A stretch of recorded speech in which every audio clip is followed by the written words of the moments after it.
Духовное вознаграждение что такое? Когда человек делает что-то, это его работа за него обычно говорит. Работа, которую вы делаете, любой человек, что бы он ни делал, эта работа говорит за вас, когда вас нету. Например, бухгалтер вам отчет составил. Вы, глядя на этот отчет, поймете, там нормальный бухгалтер работает или ненормальный. Вы видите, он профессионал или нет. Согласны? Вы зайдете в склад, и вы сразу поймете, какие люди там работают. Вы посмотрите на упаковку вашего товара, сразу поймете, кто как работает. Зайдете в кафе, вам еду принесет, сразу поймете, какой повар там стоит.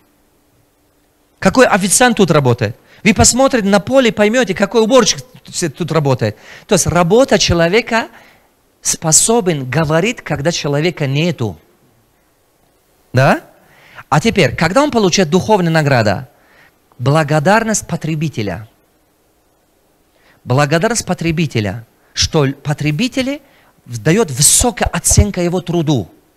Дает, например, анкетирование, простая вещь, отзыв потребителя, большие оценки дает ему, отзывы высокие, они высоко оценят его.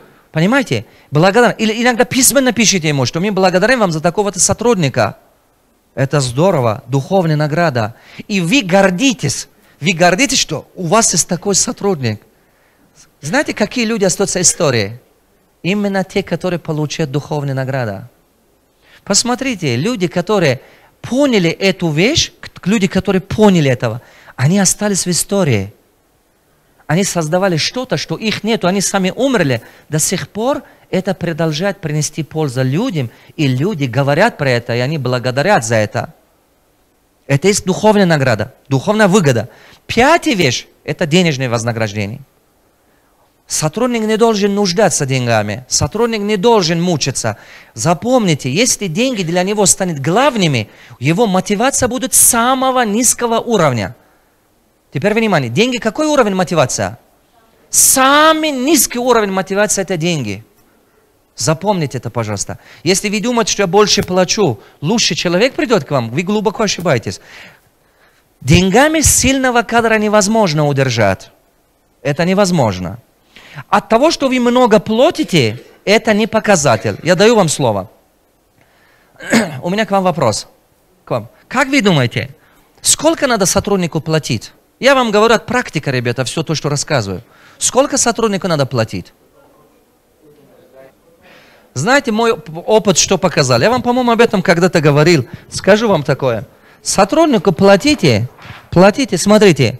Сотруднику платите сколько по его понятию, он хочет. Платите ему так, но только сделайте так, чтобы это привязывать на его результатах. Я заметил интересную вещь. Если сотрудник хочет $1000, интересная вещь. Послушайте внимательно. Вы ему оплатите, если $990. Слышите меня? Он половину работы не будет нормально делать. Знаете как, почему? Он думает, что я делаю сколько платишь. Он так мыслит. Он так мыслит, что, ну не все. Некоторые такие они. А некоторые нормально. Поэтому дайте... А теперь, у меня был сотрудник, поверьте мне, А-категория сотрудник был, который я платил хорошо, но в какой-то момент он без работы ходил. Ну, работы нету. И на 3-й месяц он уволился. Он пришел и сказал, я не могу так, просто деньги брать, извините, я не могу. Кто понял? Сильный сотрудник, если вы много платите, он уйдет. Он мучится, он внутри мучится, потому что он понимает, что его время, усилия, которые вложит, того не стоит. Он сравнивает с рынком. Сам, он же умный человек, он же не тупой. Он сравнивает. Поверьте, через 2-3 месяца он уйдет. Он начинает говорить, я хочу уйти. А вы спросите, почему? Он говорит, понимаете, я не вижу, что работы было много для меня. И это мелочь, и кто-то другой может получить их вон тому. Я 2 раза столкнулся с этим в моем опыте. 2 раза. Я сидел, думал, интересно, почему он так говорит. Потому что сильные кадры, вы деньгами не держите их.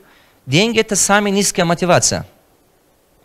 Есть система Ford, конечно, американская система, которая говорит, больше платите, больше будет. Японская система, Toyota и так далее. Я учился в Toyota. Они мне говорили, что совсем в другом. Люди борются не за деньги, совсем за другое. За ценности. Именно за развитие.